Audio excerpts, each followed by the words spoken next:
아내들아, 이와 같이 자기 남편에게 순종하라. 이는 혹 말씀을 순종하지 않는 자라도 말로 말미암지 않고 그 아내의 행실로 말미암아 구원을 받게 하려 함이니, 너희의 두려워하며 정결한 행실을 봄이라. 너희의 단장은 머리를 꾸미고 금을 차고 아름다운 옷을 입은 외모로 하지 말고, 오직 마음에 숨은 사람을 온유하고 안정한 심령에 썩지 아니할 것으로 하라. 이는 하나님 앞에 값진 것이니라. 전에 하나님께 소망을 두었던 거룩한 부녀들도 이와 같이 자기 남편에게 순종함으로 자기를 단장하였나니, 사라가 아브라함을 주라 칭하여 순종한 것 같이 너희는 선을 행하고 아무 두려운 일에도 놀라지 아니하면 그의 딸이 된 것이니라. 남편들아, 이와 같이 지식을 따라 너희의 아내와 동거하고 그를 더 연약한 그릇이요 또 생명의 은혜를 함께 이어받을 자로 알아 귀히 여기라. 이는 너희의 기도가 막히지 아니하게 하려 함이라. 아멘. 오늘은 그리스도인의 가정 생활에 대한 하나님의 말씀입니다. 여러분들 이런 소리 많이 들으셨죠? OECD 우리나라가 뭐뭐가 1등인지, 교통사고 1위, 자살률 1위, 이혼율 어떤 때는 1위라고 하고 어떤 때는 2위라고 하고 막 그러더라고요.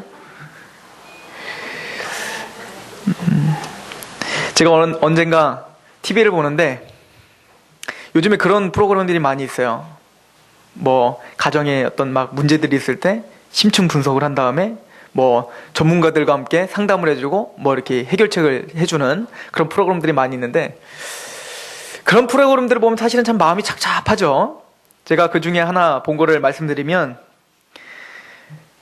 아들이 대학교 1학년을 중퇴하고 그 아들이 엄마를 구타하는 겁니다. 근데 그 구타도 그냥 구타가 아니라 너무 심각한 구타를 하는 거예요. 그래서 엄마가 허리가 나가고 뭐 갈비뼈 뭐 금이 가고 뭐 이럴 정도로 구타를 하는 거예요. 그래서 이제 몰래 카메라를 설치하고 보니까 엄마가 귀찮게 하는 것 자체가 싫은 겁니다. 그래서 예전엔 그렇지 않지 않았냐, 이제 아들이랑 말을 걸고 싶은 거죠. 예전엔 너 내 말 잘 듣지 않았냐, 우리 예전과 같은 관계로 회복하고 싶다. 그랬더니 갑자기 일어나고 또 막 엄마를 구타하는 겁니다. 사실은 성경적으로 하면 그 아들은 사형입니다. 죽여야 돼요. 율법에 분명히 부모를 구타하는 자는 죽이라 라고 했어요. 돌로 맞아 죽어야 됩니다. 부모에 대한 그런 잘못된 태도는 하나님이 너무너무 싫어하는 태도입니다. 왜냐하면 하나님에 대한 관계의 10계명이 1계명부터 4계명까지 있고, 그리고 사랑과의 관계에서 살인하지 말라, 뭐 하지 말라 하는 것보다 가장 먼저 있었던 게 뭐예요? 부모를 공경하라. 이것이 하나님이 가장 중요하게 여기는 겁니다. 그러므로 구원받은 하나님의 자녀들은 반드시 부모를 공경해야 됩니다. 근데 아무튼 그 상황을 보니까 왜 그렇게 됐는가? 왜 자녀가 그렇게 됐는가? 근데 그런 프로그램의 결론은 다 한 가지입니다. 자녀에게 문제가 있었던 게 아니라 부모에게 문제가 있다가 결론이었습니다. 그 이유는 우선은 남편이 일찍 죽었어요. 일찍 죽고 혼자서 그 아이를 키운 겁니다. 근데 그 아이가 공부를 그렇게 잘했나 봐요. 그래서 일명 말하는 특목고에 진학을 하고, 그리고 굉장히 똑똑하니까 공부를 굉장히 열심히 잘하고, 그러니까 남편이 없다 보니까 이 부인은 이 엄마는 누구만 바라보면서 살까요? 자식이 하나밖에 없으니까 그 자녀의 모든 걸 걸은 겁니다. 그러니까 기대도 크고, 그러니까 모든 걸 쏟아붓고 싶고 최선을 다해 사랑하고 싶고 애지중지 키운 겁니다. 그런데 이 아이가 특목고에서 공부를 꽤 잘했대요. 그러니까 굉장히 잘했다, 엘리트였죠. 근데 이 아이가 성적이 떨어지기 시작한 겁니다. 알 수 없이 성적이 떨어진 거예요. 근데 그때 기대가 컸던 엄마는 다그치기 시작한 겁니다. 네가 왜 이렇게 성적이 떨어지냐? 너 도대체 뭐냐? 다른 사람들은 그 아이에게 위로를 해줬대요. 친구 엄마를 만나도 위로해주고 친구들도 위로해주는데 오직 엄마만 자기를 다그쳤다는 겁니다. 거기에 상처가 생긴 거예요. 그리고는 이 아이가 가고 싶은 대학을 못 가게 된 겁니다. 일명 말하는 스카이대를 못 간 거예요. 그리고는 거기에 좌절이 생겨서 그 밑에 대학교를 갔는데 도대체가 자기 자존심에 그걸 허락이 안 되고 중퇴를 하게 됩니다. 그리고는 자기가 인생이 이 지경까지 된 것은 엄마 탓이라고 생각이 든 거예요. 나를 위로해줘야 될 때 위로하지 못했던 그 엄마의 모든 분노가 다 쏟아져서 그때부터 이 아이가 변하기 시작했습니다. 물론 그거는 그 아이의 핑계가 될 수 없습니다. 그 아이는 율법적으로 돌 맞아 죽어야 돼요. 그러나 우리가 다시 한번 생각해 볼 필요는 있습니다. 왜 청소년 아이들이 자살 1위일까요? 우리나라가. 그 조그만 아이들이 도대체 인생을 뭘 한다고 자기 목숨을 버리냔 말입니다. 제가 자살에 대해서 심각하게 한번 고민을 해본 적이 있어요. 제가 자살을 하려고 하는 게 아니라 왜 자살을 할까를 제가 한번 심각하게 고민을 해본 적이 있단 말입니다. 근데 제가 대전에서 사역을 할 때 일인데, 대전에서 사역을 하고 청년네 집에 처음으로 이제 제가 신방을 가는 날이었습니다. 근데 그 집이 12층인가 13층이었어요. 근데 거기를 올라갔는데 이제 난간에, 제가 이제 문 열기 전에 난간에 이렇게 매달려갖고 제가 이렇게 밑을 쳐다보니까 다 조그매 보이는 겁니다. 근데 제 마음에 어떤 마음이 드냐면, 떨어지면 사람이 죽을까? 떨어지면 내가 안 다칠 것 같은데? 떨어지면 어떤 느낌일까? 이런 느낌이 들더라고요. 근데 제가 아차 싶었어요. 근데 제가 그렇게 생각할 때 저를 잡았던 게 뭔지 아십니까? 근데 내가 만약에 이대로 그냥 떨어지면 우리 엄마가 어떻게 될까? 내 사랑하는 누가 어떻게 될까? 그 사람은 어떤 상처를 받을까? 이런 게 생각이 들더라고요. 내가 죽으면 참 많은 사람들이 슬퍼하겠구나. 사는 의미가 없겠구나. 이런 생각이 들더라고요. 근데 그러면서 제가 깨달은 게 있는데, 정말 어떤 압박감 가운데 도대체가 살 이유가 없고 그냥 이 세상이 싫어 죽겠어 죽으려고 마음을 갖는데 그 어떤 누구도 생각이 나지 않아요. 그 어떤 누구도 나를 잡아줄 것 같지 않아요. 그 어떤 누구의 그 사랑도 느껴지지 않아요. 그럴 때는 던질 수 있겠더라고요. 빅터 프랭클리라고 하는 사람이 있습니다. 그 사람은 심리학자요, 정신학자입니다. 프로이드가 심리학을 했던 것을 프로이드를 반박해서 더 나은 심리학을 고취시킨 제3의 심리학자라고 이야기하는 빅터 프랭클은 그 인생을 담아서 심리학을 한 사람입니다. 왜냐하면 이 사람은 아우슈비츠 수용소에 3년 동안이나 죽음 앞에 섰던 사람입니다. 죽음 앞에 섰던 그 수용소에서는 자살하는 사람들은 많았겠죠. 그렇죠. 인생의 가장 밑바닥에서 하루하루가 너무 겁이 나고 두려운 상황 가운데서 우리가 이렇게 편안하게 떠들 수 있는 상황이 아니잖아요. 그러니까 인생을 모든 것을 포기해버리고 싶은 마음이 있을 거 아닙니까? 그래서 빅터 프랭클도 죽고 싶은 마음이 계속 드는 겁니다. 숨을 쉬는 것 자체가 고통스러운 거예요. 너무너무 고통스러워서 죽고 싶은 마음이 너무 목까지 차오르고 막 죽고 싶은 마음이 너무 드는데, 그럴 때마다 소망과 희망이 있었던 건 뭐였냐면, 이 사람이 아우슈비츠에 끌려갈 때 이 아내도 끌려갔단 말입니다. 그래서 지금 헤어졌어요. 그런데 그 사랑하는 아내가 어디선가 나를 만날 걸 기다리면서 어디선가 고통을 당하면서 나를 생각하면서 지금 버티고 있을 걸 생각하니까 자기가 죽을 수 없는 겁니다.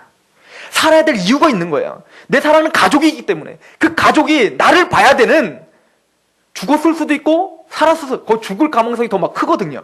그런데도 일만에 살 수 있는 여지는 뭐였냐면 내 사랑하는 가족이 있기 때문에 그랬던 거예요. 사랑하는 아내가 항상 그 아내를 생각하며 그 아내를 그릴 때 그 암담한 속에서도 소망이 찾아오고 기쁨이 찾아오더라. 이것이 빅터 프랭클이 고릭한 회고록에 써있는 글입니다.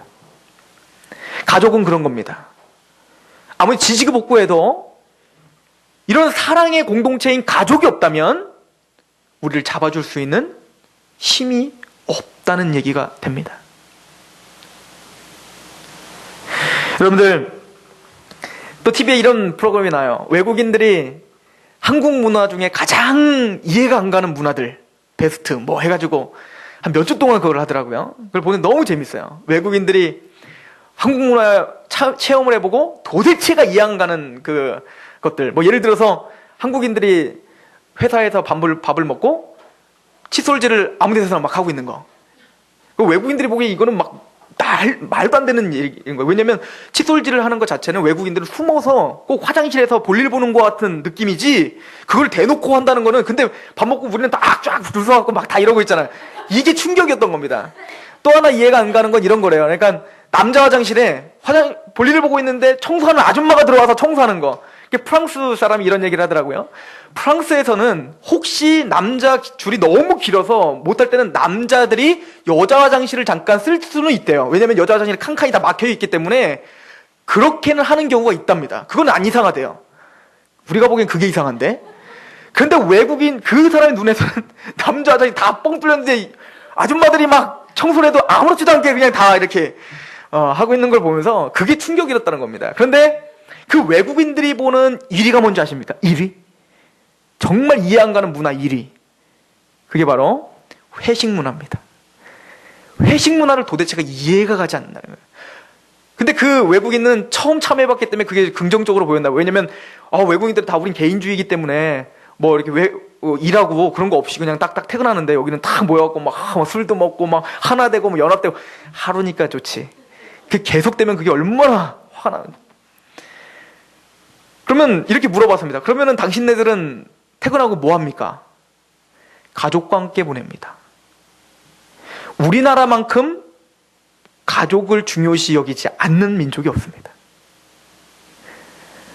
그렇게 문화가 발달하고 쿨하다는 외국인들은 회사가 딱 끝나면 바로 가족과 함께 보내는 것이 그냥 문화예요.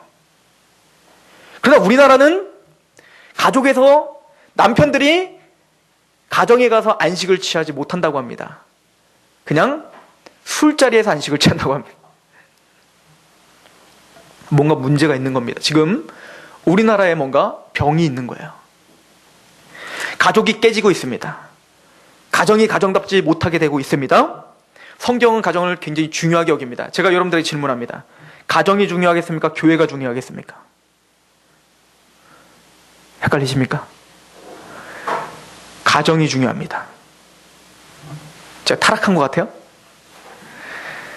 교회는 인간이 타락한 이후에 만들어진 공동체입니다. 그러나 가정은 하나님이 제일 먼저 만드신 공동체입니다. 타락하지도 않은 인간들에게 제일 먼저 주신 공동체가 뭐라고요? 가정이라고요. 가정이 성경다운 가정이 돼야 신앙 성장도 있을 수 있습니다. 제가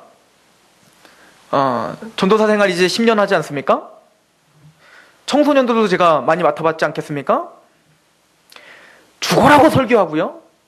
죽어라고 헌신하라고 이야기하지만 집에서 부부싸움을 한번 하면 그 모든 말씀들 다 부셔집니다. 게다가 크리스찬 부부라고 하면서 크리스찬 가정이라고 하면서 정말 크리스찬다운 모습들이 부모에게 나타나지 않는 데에서 그 자녀들은 심각한 갈등이 생기기 시작합니다. 제 말은 과장이 아닙니다. 모든 것은 가정에서 시작되는 겁니다. 그런데 제가 좀 당혹스러울 때가 있어요.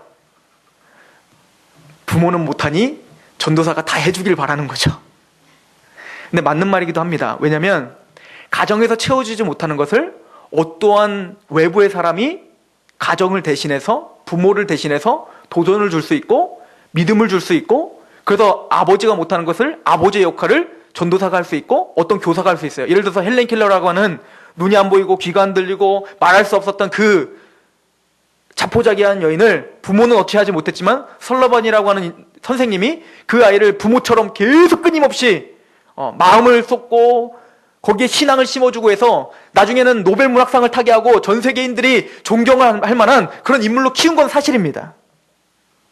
그러나 그건 특별한 일이고 보편적으로 하나님은 그런 신앙과 사람의 됨됨이를 키우는 것은 가정에서 시작하는 것입니다. 이것이 부셔져 버리면 신앙은 우리 아이들의 신앙이 제대로 성장한다는 것을 보장할 수는 없습니다. 그리고 누구를 탓할 수 없다는 얘기입니다. 제가 제 친구가 결혼 아직 안 한 친구가 결혼을 앞둔 친구가 저한테 와서 한 얘기입니다. 제가 신기하대요. 뭐가 신기하냐? 저한테 꼭 물어보거든요. 야, 결혼을 해야 될까 말아야 될까? 뭘 그런 걸 물어봐요. 전 당연히 그런 말 떨어지자마자 전 그렇게 말합니다. 당연히 해야지. 결혼하면 너무 좋아. 나는 좋은데 우리 아내가 안 좋은지 모르겠지만 너무 좋아. 결혼을 해야 사람이 안정적이어져. 그리고 아기는 낳아야 돼. 아기를 낳아야 진짜 사랑이 뭔 줄 알아. 그렇지 않고는 하나님의 사랑도 너는 잘 모르게 될 거야. 그런 이야기를 듣고 저한테 이 얘기를 하더라고요.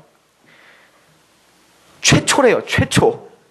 결혼한 자기 아는 지인들이 결혼이 좋다고 한 사람 너 혼자밖에 없다는 겁니다. 이게 오늘날 현 시대예요.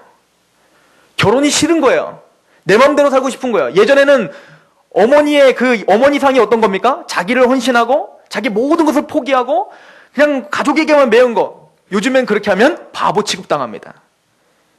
나는 어머니에게 모든 것을 다 뺏어갔지만 나는 자녀에게 다 주고 싶지 않은 거예요.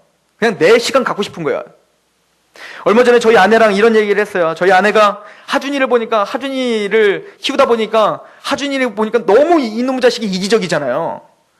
지 맘대로 하려고 하고 자기 시간도 없고 계속 다 맞춰줘야 되고 다 헌신해야 되고. 근데 제가 옆에서 그런 얘기를 했습니다. 나는 하나도 안 억울해. 물론 제가 이런 말 자격이 되겠습니까? 엄마 마음이 어떻게 알겠습니까? 근데 제가 했던 얘기는 그거예요. 어차피 나도 우리 엄마한테 그렇게 했어. 근데 오늘날 부모들은 그거 안 하겠다는 겁니다. 젊은 부부들. 저희 세대의 부모들을 말하는 거예요. 우리 집사님들, 우리 장로님들 세대까지도 그렇지 않겠지만 그런가요? 여러분들, 청교도들은 미국의 청교도들, 영국에 있었던 청교도들이 미국으로 가서 미국이라고 하는 민주주의를 발전시키고 인권을 발전시키고 그리고 교육을 발전시켰던 청교도들. 그 미국에 있는 그 청교도들은요, 미국을 건국했다고요. 미국을 하나님의 나라답게 만들려고 그 삶을 들였던 사람들입니다. 그래서 정말 힘있게 미국 청교도들은 정말로 힘있는 정치를 했다고요. 힘있는 경제 생활을 했고요. 힘있는 사람들을 만들었다. 하나님의 사람들을 만들었다고요. 자기 분야에서 힘있게 크리스찬답게 살아가서 하나님의 놀라운 뜻을 이루는 그런 귀한 하나님의 걸출한 인물들을 많이 배출했단 말이에요. 하버드 대학교요? 예일 대학교요? 이거 다 청교도들이 만든 학교입니다. 자녀 교육을 철저히 시켰단 말입니다. 그 청교도들이 정말 추구했던 게 뭔지 아십니까? 가정예배였습니다. 예배가 끝나면, 오후 예배가 그때는 없었어요. 청교도들은 예배가 딱 끝나면 바로 집에 가서 가족끼리 딱 모여서 가정예배를 드렸습니다. 이게 저녁예배였어요. 그리고 목사들은 신방을 다녔어요. 칼빈도 그렇게 제네바에서 교회를 사역했을 때 예배가 끝나면 바로 가족들끼리 예배를 드리게 하면 목사들은 쫙 흩어져 갖고 가족들을 신방 가는 겁니다.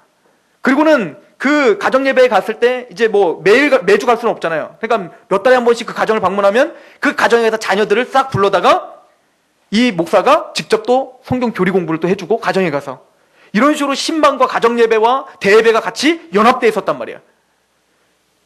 그래서 청교도에는 걸출한 신앙 인물들이 나타나기 시작한 겁니다. 왜요? 교회와 가정이 따로따로 있었던 것이 아니라 교회와 가정이 하나처럼 유기체적으로 움직인 거예요. 오늘날 신앙은 깊다고 하면서 가정과 그 신앙이 결부가 안 되는 이유가 어디 있습니까? 미국에서요, 선교단체에서 설문지 조사를 합니다. 나 선교사로 헌신하고 싶습니다. 그러면 설문지 조사 내용 중에 한 가지 이런 품목이 있다고 합니다. 뭐냐면, 당신은 선교사로 되기로 헌신했습니다. 당신은 만약에 당신의 딸과 약속을 했습니다. 몇 달 전부터 약속한 약속이 있습니다. 그런데 갑자기 교회에 일이 생겼다고 콜링이 옵니다.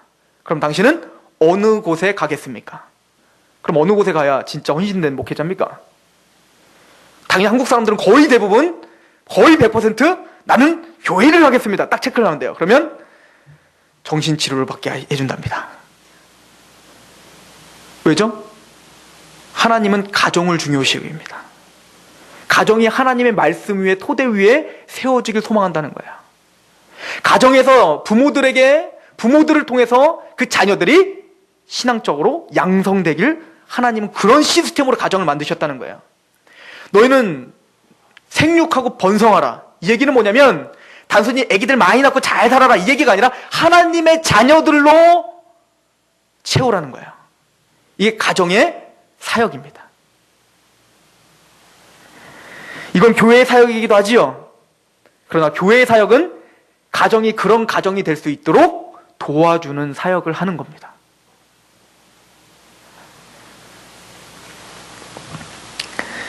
그리고 청교도에 또 하나 좋은 정통이 있는데 그건 뭐냐면 사도신경과 주기도문은 굉장히 중요한 거 아닙니까? 우리 매번 외우는 거 아닙니까? 사도신경과 주기도문을 목사와 사역자들이 자녀들에게 알려주는 게 아닙니다.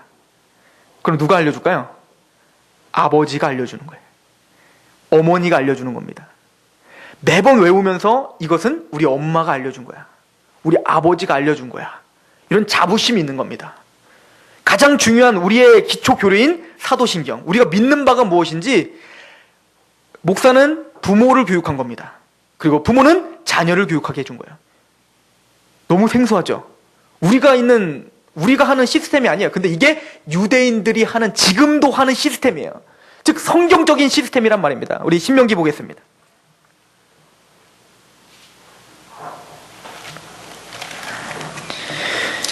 신명기 4장입니다.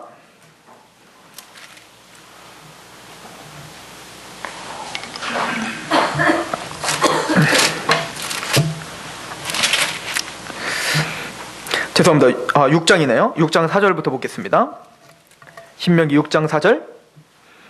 이스라엘아 들으라. 우리 하나님 여호와는 오직 유일한 여호와시니 너는 마음을 다하고 뜻을 다하고 힘을 다하여 내 하나님 여호와를 사랑하라.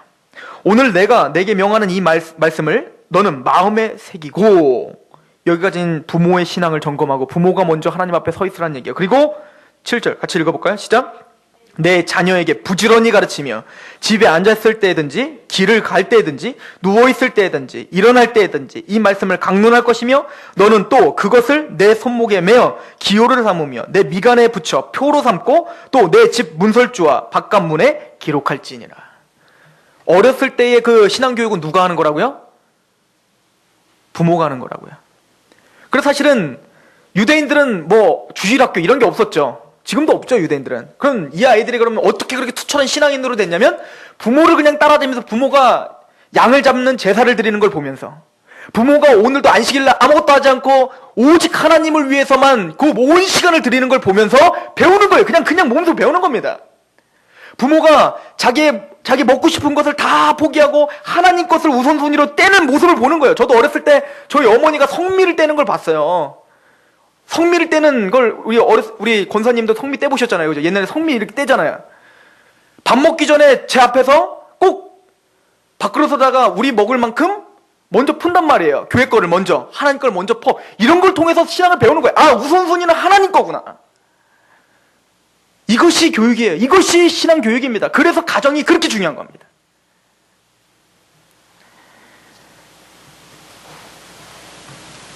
그러나 이런 것들이 되지 않을 때 그것을 보완해 줄 수 있는 기관을, 그래서 하나님 교회를 또 만들어 주신 거겠죠. 그러나 우리는 크리스찬의 부모로서 마땅히 이런 하나님의 원리에 대해서 집중하셔야 됩니다. 그리고 내가 모델이 돼야 된다는 생각을 항상 가지고 있어야 됩니다. 그럴 때 우리 자녀들이 이 시대의 리더가 될 것입니다. 하나님의 사람들이 될 것입니다. 저는 우리 교회에 그런 하나님의 사람들이 일어나길 소망합니다. 그러기 위해서 가정생활에 부부관계는 너무도 중요합니다. 가정에서의 부모의 역할은 그 어떤 것으로 바꿀 수 없습니다. 부모는 하나님을 이미지화할 수 있습니다. 아직 신앙이 제대로 정립되지 못한 아이들에게 있어서는 부모의 모습이 곧 하나님의 모습이 될 수 있다는 얘기예요. 부모가 어떤 모습을 갖고 있느냐에 따라서 그 아이의 신앙이 어떤 태도가 되느냐가 정립이 됐단 말입니다. 그러니까 이건 내 문제가 아니에요. 요즘에는 제가 너무 안타까운 게 그런 겁니다. 동성연애를 옹호하는 입장 속에서 뭐라고 하냐면 인권이라는 말을 자꾸 씁니다. 인권. 동성연애를 반대하는 건 인권적으로 문제가 있다는 겁니다. 그럼 저는 이렇게 말하는 거예요. 그럼 제대로 된 가정에서 제대로 된 사랑 가운데, 남자 여자 가운데 있는 그런 올바른 질서 가운데 있는 가정에서 자라야 될 만한 그런 자녀들에 대한 인권 어디 갔냐 이거예요. 자기가 선택한 것도 아니고 어릴 때부터 그냥 자기도 모르게 잘못된 성적인 질서가 혼란되고 그런 남자끼리 부모인 그 자녀들 입양해서 그 애들 키우면 그 아이들의 인권은 어디 있냔 말이에요. 이기적인 겁니다. 근데 그 이기적임을 자꾸 인권이라는 이름으로 치장하려고 하는 것이 오늘날 가정을 파탄시키는 주된 요인이 됩니다. 또 하나는 남편과 아내가 마땅히 하나님이 주신 위치와 질서가 있는데 그것들을 무시할 때 성경적인 가정이 되기 힘들게 만드는 요소가 됩니다. 이거는 오늘날 현대주의의 가장 큰 문제입니다.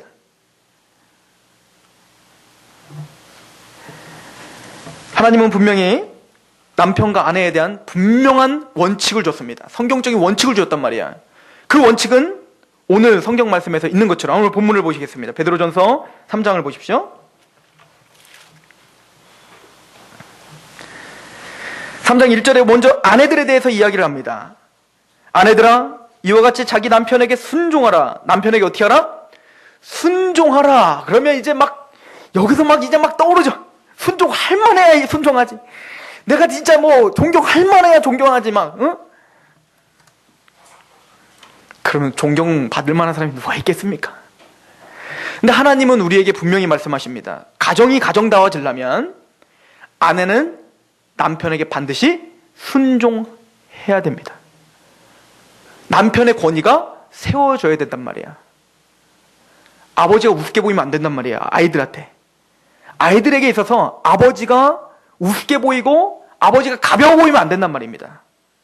왜냐하면 아버지는 하나님의 부성을 가르쳐줘야 될 모델이기 때문에 그렇습니다.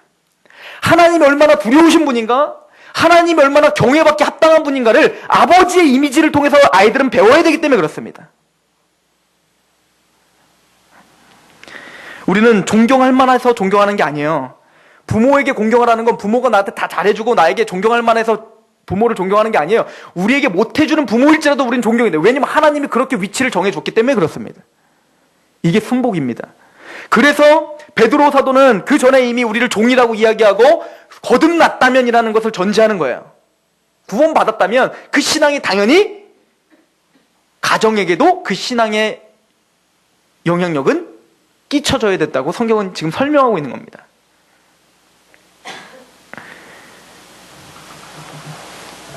에베소서 5장 24절도 말하지요.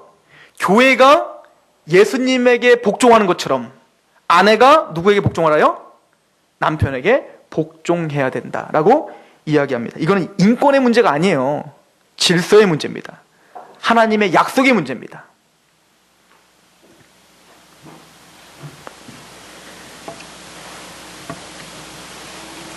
1절에 봤더니 혹 말씀을 순종하지 않는 자에게도 그렇게 하라. 하나님의 말씀대로 살지 않는 그런 난폭한 남편이라도 어떻게 하라는 거예요? 순종하라는 겁니다. 이게 하나님의 뜻입니다. 제가 감히 이렇게 말할 수 있는 건, 눈치가 보이지만 말할 수 있는 건 그냥 말씀에 있기 때문에 저는 하는 말이에요. 그러니까 알아서 그냥 하나님의 앞에 들으시면 됩니다. 제가 해석한 거 아니에요. 그냥 그대로 말씀하신 겁니다. 또 하나, 집안에서 아내에게 요구하는 게 있습니다. 그건 뭐냐면 너희를 단장하라요. 단장하라. 아름답게 꾸미라 이거예요. 남편들이 보기에, 또 세상 사람들이 보기에 아름답게 단장하라요. 단장하라. 근데 여기서 단장하라는 것은, 그러니까 화장품 이것저것 사가지고 다 찍어 바르고 좋은 옷 입고 화려하게 입고 막 이쁘게 보이고 그 얘기가 아닌 것은 성경에 나와 있죠. 3절에 봤더니 너희의 단장은 머리를 꾸미고 금을 차고 아름다운 옷을 입는 외모로 하지 말고. 제가 요번에 서울에 잠깐 갔다 왔는데, 서울 교회에 갔다 왔는데 거기 헌신하시는 어떤 한 분을 봤더니 목사님 그러면서 저한테도 식혜를 따라주면서 더 드릴까요? 따르는데 봤더니 금부치가 명품으로 머리 모자부터 발끝까지 그냥 근데 그것만 보이더라고요. 그것만. 근데 저는 솔직히 정말 그냥 마음이 좀 답답하더라고요. 외모에 대해서 너무 아름답게 치장하는 것, 거기에 연연하지 말라는 겁니다. 그 시간에 우리를 단장하되 어떻게 단장하래요? 여기 봤더니 4절입니다. 같이 한번 읽어보겠습니다. 시작. 오직 마음에 숨은 사람을 온유하고 안정한 심령에 썩지 아니할 것으로 하라. 숨은 사람이라는 게 뭐예요? 겉사람이 아니라 속사람. 내 마음을 좀 단장하라는 거예요. 내 마음을. 하나님은 그 마음을 보시겠다는 거예요. 마음을. 아무리 화려한 팔찌를 끼고 아무리 화려한 옷을 입었더라도 그 마음이 단장되지 않으면 그 여인은 하나님 보시기에 단장한 사람이 아닙니다. 하나님 앞에 값진 것으로 알아. 그리고는 이 단장을 이렇게 이야기합니다. 3장 5절 같이 읽어볼까요? 시작. 전에 하나님께 소망을 두었던 거룩한 부녀들도 이와 같이 자기 남편에게 순종함으로 자기를 이 단장을 하랍니다. 거치장하는 단장 말고 남편에게 정말 예수님에게 하듯 죽게 하듯 순복하며 순종할 때 그것을 하나님이 아름답게 보시는 단장이라 보는 거예요. 그 남편이 하나님 말씀을 경외하는 사람이든 아니면 그냥 개차반처럼 생각하는 사람이든 아무튼 그 남편에게 하나님 주신 그래도 나의 유업이라고 생각하고 그래도 그 말씀에 순종하려고 하고 최선을 다해서 그를 섬기려고 할 때 하나님은 그 마음을 단장했구나, 아름답구나 그렇게 보시겠다는 겁니다. 그리고 그 착한 행실로 믿지 않는 남편이라면 뭐를 받게 한다요? 3장 1절에 봤더니 구원을 받게 할 것이다.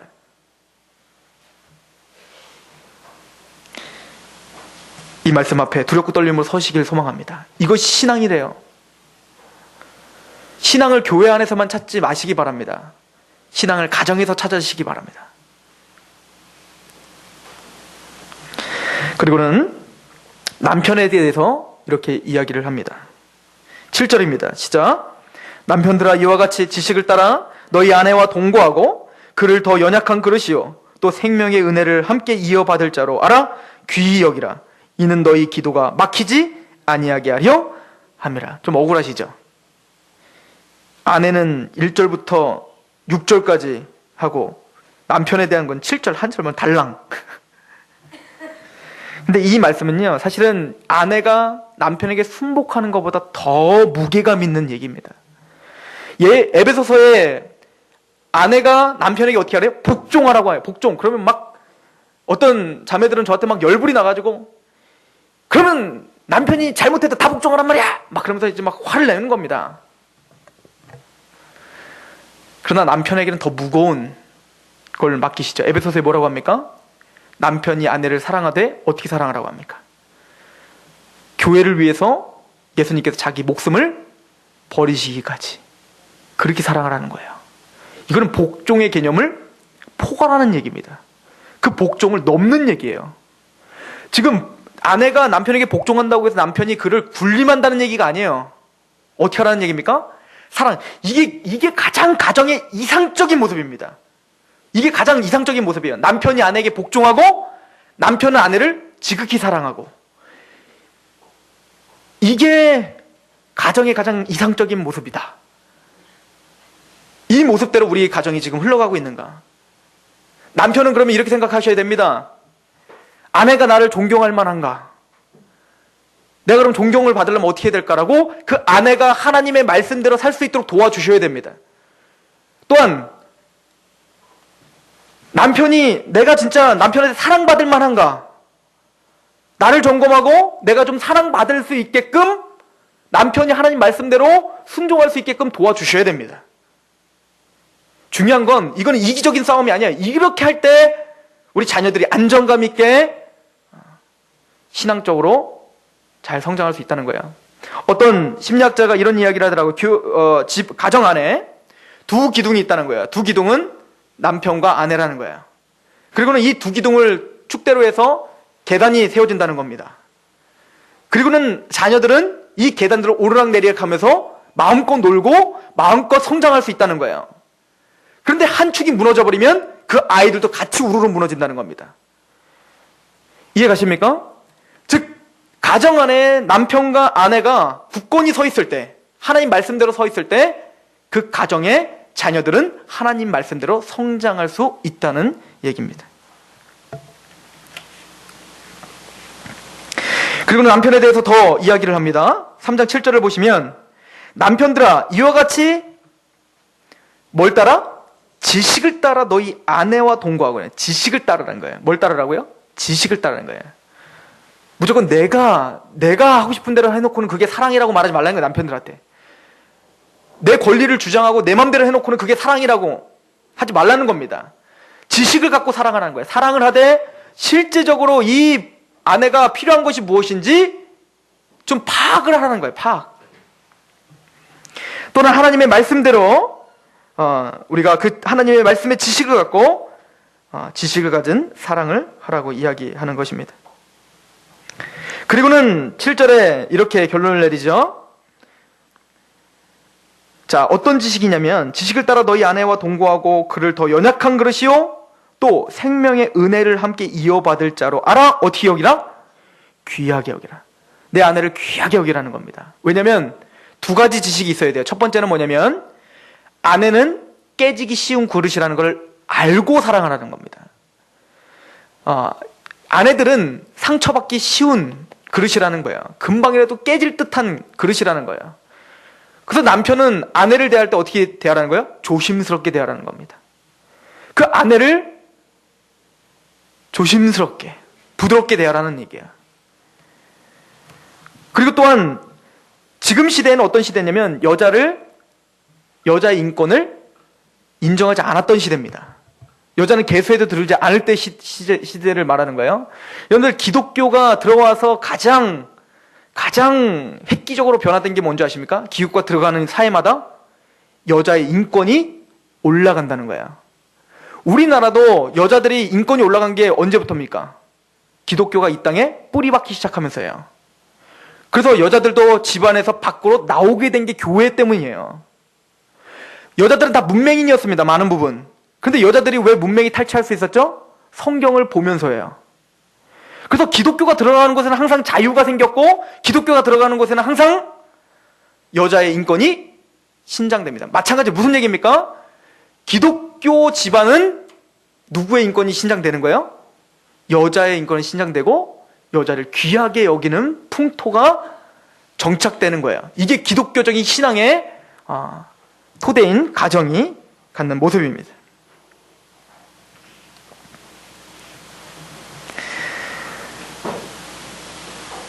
여러분, 저는 그런 희망이 있습니다.